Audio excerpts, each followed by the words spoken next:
दीदी गेली लग्न होऊन, यादीवर शादी लग्न होऊन गेली ताई. पलोसला दिली. अचानकच केलं. आता एकट्यानं साप धरायचे आहेत.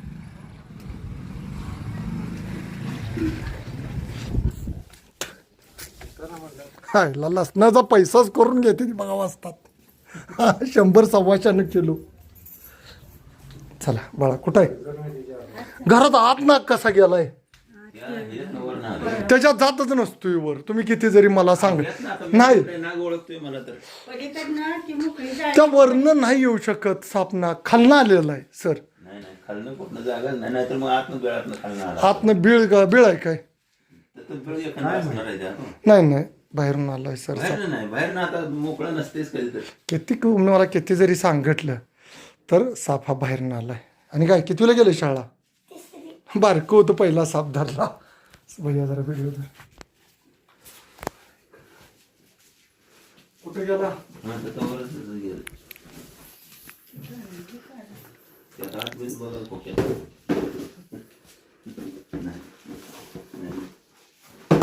काय सांगू नका.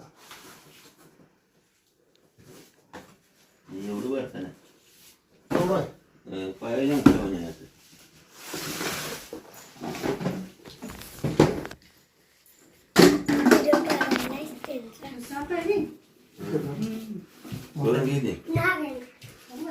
ते मला मग चप्पल आणलं तिथलं.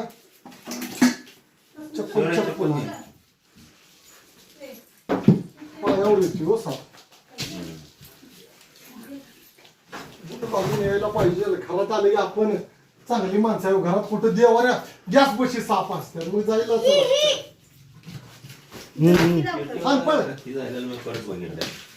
नंतर थोडं आधी एकदा बघितला, परत हे पेटीवर बघितला. बघितलं तुम्ही? सकाळी गलास पाटल्यावर बघितलं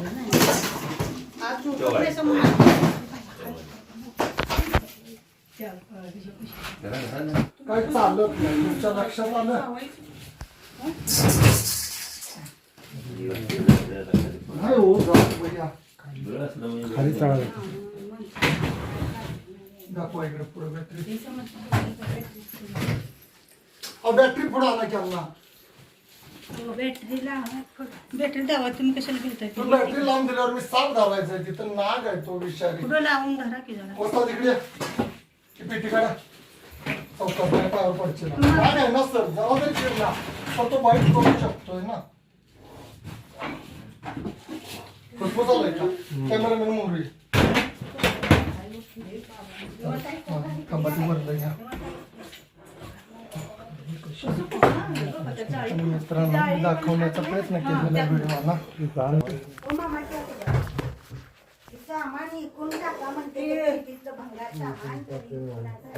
बघा कसं केलेलं आहे. परपोट लागणं थांबावं असतात.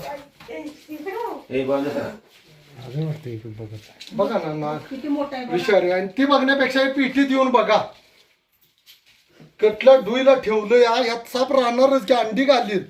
बाहेरून येऊन जर याच्यात साप राहिला दिदी तर याची उंदरं येतात. ही पिठी काढा, याच्यातलं क्लीन करा. नाही तुम्ही सोनं ठेवलंय पण हे क्लीन करा. ही तांबी ही ताट जी आहेत ना पिवळी, ही घासून व्यवस्थित ठेवा पितंबरीने. घासून दे पण ते नाही बघायला मिळत नाहीत आता भांडी.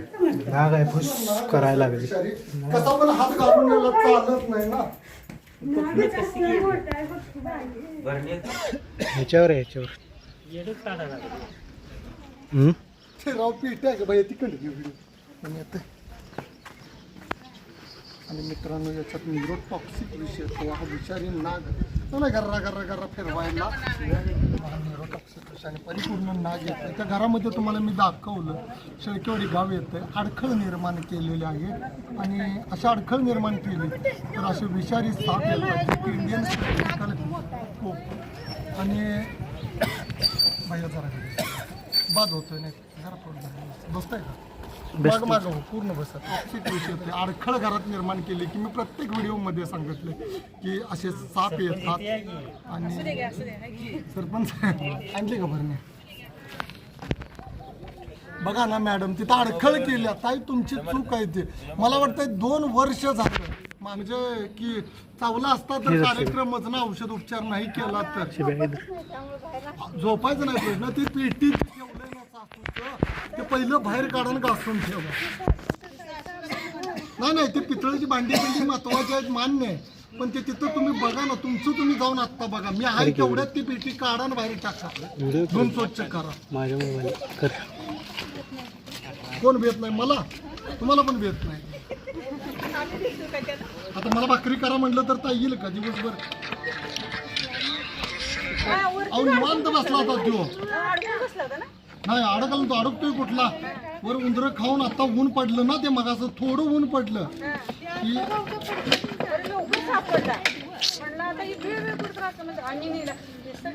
निसटतोय कुठं. ते भरणीचं टोपण आहे ना खाल्लं, ते लावायला येणार ना ताई.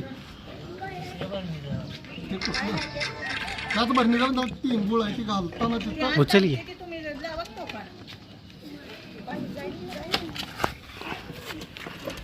मी मस्त वस्ताद आहे.